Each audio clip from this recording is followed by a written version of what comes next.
Hey guys, and welcome to the fourth episode of Us in Limbo. Today we're going to be talking about a pretty normal subject, nothing too in-depth. We're going to be talking about designers. So we're going to talk about two different things, which is our favourite designers and some upcoming designers we think are really worth talking about. So we're going to jump right into it here. I'm going to talk about my favourite designers first, and then Mary's going to talk about her favourite designers. And interchange. Yeah, we're going to talk about the upcoming designers. We're going to swap again. So, my favourite designer currently would definitely have to be Kiko Kostadinov. So, he's a London-based Bulgarian designer who moved to London at the ripe age of 16. So, he's been there ever since. His studio is based in London, born in Bulgaria, of course. He initially started at CSM doing his bachelor's in fashion design and marketing. And then he later went on to do his master's in fashion in general at CSM as well, which is a fantastic course, world-renowned, of course. He also did, while he was at CSM, I believe, internships with Acronym and IFA Group.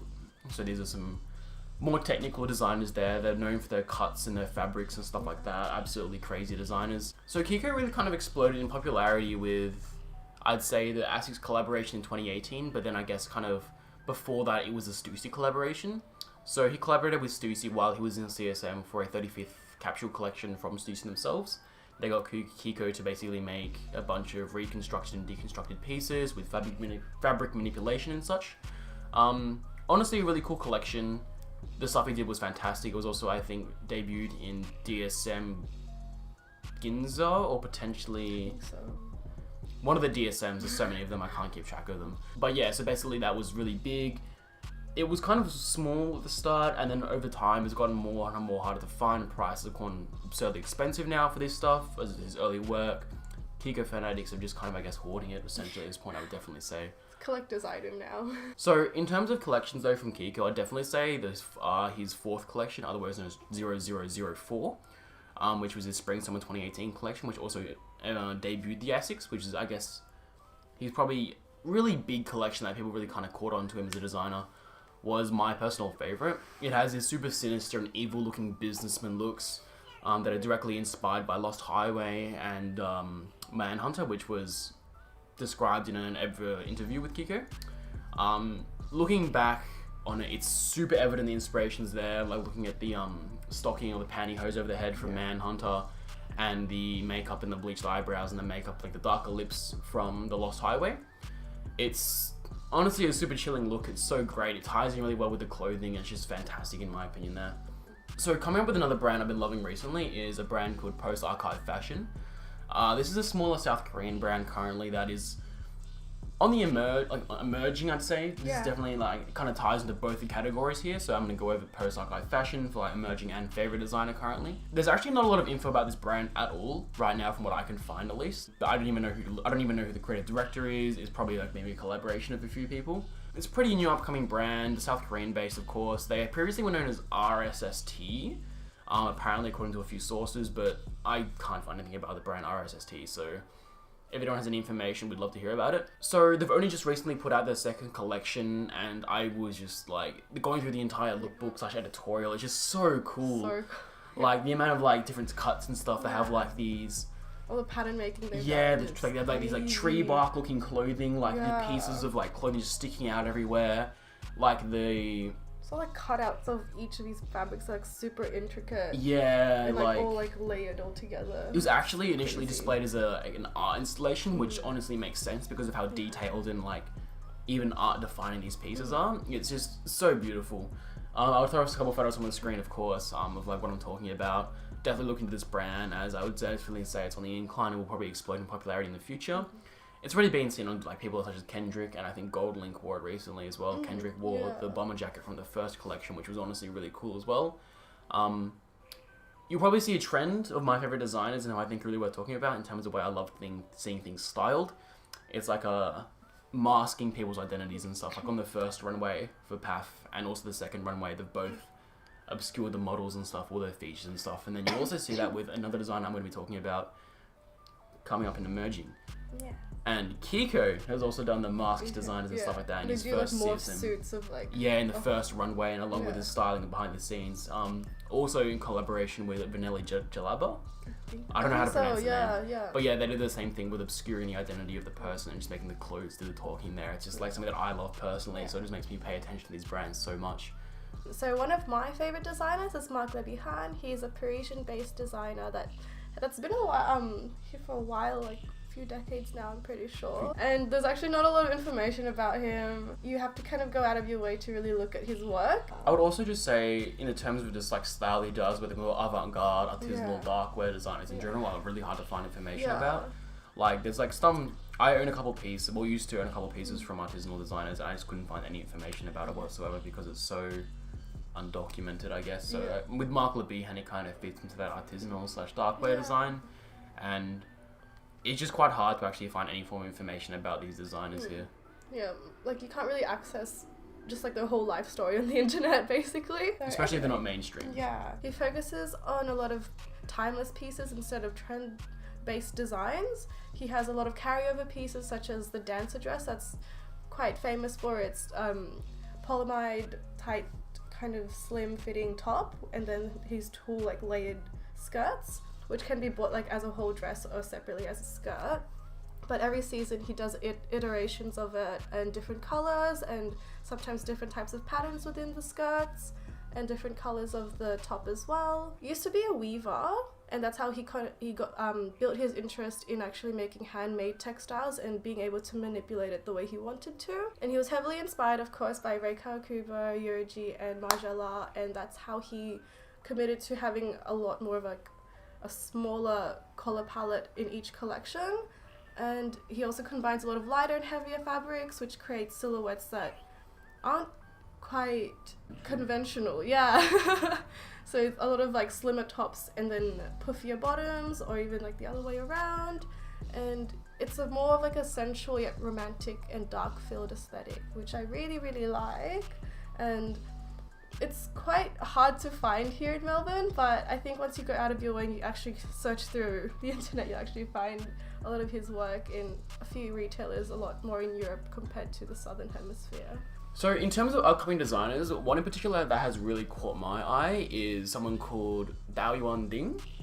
So he's a Chinese-based designer, and there's been so many great Chinese-based designers recently, such as like Yang Li, Udwag, who's the designer for Udwag? Jingwei Yin. Yeah, and then Mary's actually going to talk about Udwag in a moment here because it's one of the emerging designers I think also worth talking about. And also Peng Tai, who again was one of Mary's currently favourite designers. So he's recently graduated from the London College of Fashion, doing his masters in fashion design. Also has done some work for Uniqlo, for I think Shanghai and Tokyo, doing design, bits and pieces here. And his graduation collection was called Migratory Vagueness. It's about the ambiguity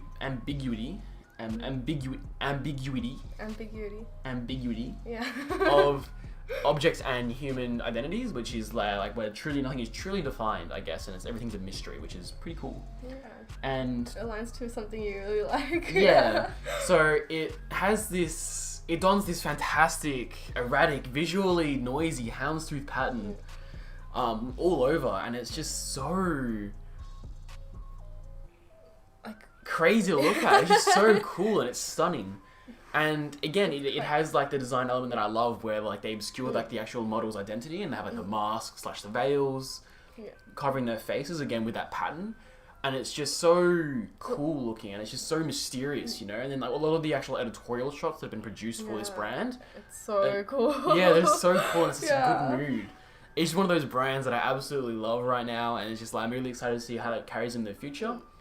And they've also won the ITS award recently, where that was hosted by Glenn Martins this year, I believe, the designer, the creative director for Y Project, $15,000. Well deserved, yeah. Well deserved, considering how great this collection was. It's absolutely beautiful, you know. It's just it's like you don't just show the clothes, you show like this whole mood and idea that you have in your head, and you just portray it in a very cinematic kind of way. Yeah, exactly. Like the way it's so, I guess, conceptual. Yeah, the concept behind it is just so perfect. Like, 2 thumbs up from me. I'm just like, it's great. You know, it's fantastic. Yeah. And now I'll be talking about Udwag. So, designer Jingwei was actually born in Chengdu and then based in Shanghai. Although he actually studied in CSM for his bachelor's and Royal College of Fine Arts for his master's. Oud meaning old and wag meaning weight, which was actually based off this whey house in Amsterdam in the 17th century, and that place was actually made to value certain standards of good. I guess that kind of reflects just how you want to make your work perfect or well made, and it's just like the process of valuing what you make, I guess. And so he actually used to work for like under Hyder Ackerman and Hussein Chalayan before partaking onto his own not namesake label, just his own label. So all of his products are actually only available in China and is yet to actually be available internationally. You can probably purchase it on Commonplace, but that's the only place I know that's a way for everyone else internationally to access his work. So it's a lot of colourful prints that are quite fluid, as well as like drapey black pieces and skin tight colourful pieces. So it's a lot of fluidity and kind of like a dark psychedelic mood, as like some of the models are also blacked out as well. And he describes his work as like small abstract moments of emotion and intimacy. So it's a very vague explanation, and you kind of have to take it onto yourself to look at his work to understand how it makes you feel personally. And I think that's what makes me really like it, is I get to appreciate it in my own way, but someone else will most likely appreciate it completely differently, and it's very open to interpretation. And I'll be talking about Peng Tai, which is one of my favourite designers as of recently. He graduated from the London College of Fashion in 2017 and is now based in Paris. So Peng Tai focuses on producing a lot of his own fabrics, such as organic cotton, linen and wool. He wishes to connect his emotions to his garments, as everything is handmade. It's very personalised, and a lot of it is made out of like natural dyeing processes as well, such as pomegranate and a lot of other fruits, vegetables and plants, which is really lovely to see, and it makes your fabrics last a lot longer as well. Also eco-friendly. Yeah, it's very eco-friendly. His style is a lot more peasant wear-like, a lot of earthy tones, and they're all like such beautiful colours that are just quite vibrant but also quite muted, and there's like a really good balance between them. And it's a lot of wrinkled textures, so it shows a lot of wear and age, but it's so timeless at the same time. A lot of rouging, fabric manipulations are in his common ruching and fabric manipulations and other very technical pattern making pieces are very common in his work. And he works with his partner Isabella Quay, and they work together to make the namesake label, which is really cute, and I really like that as like partners make like labels. It's really nice.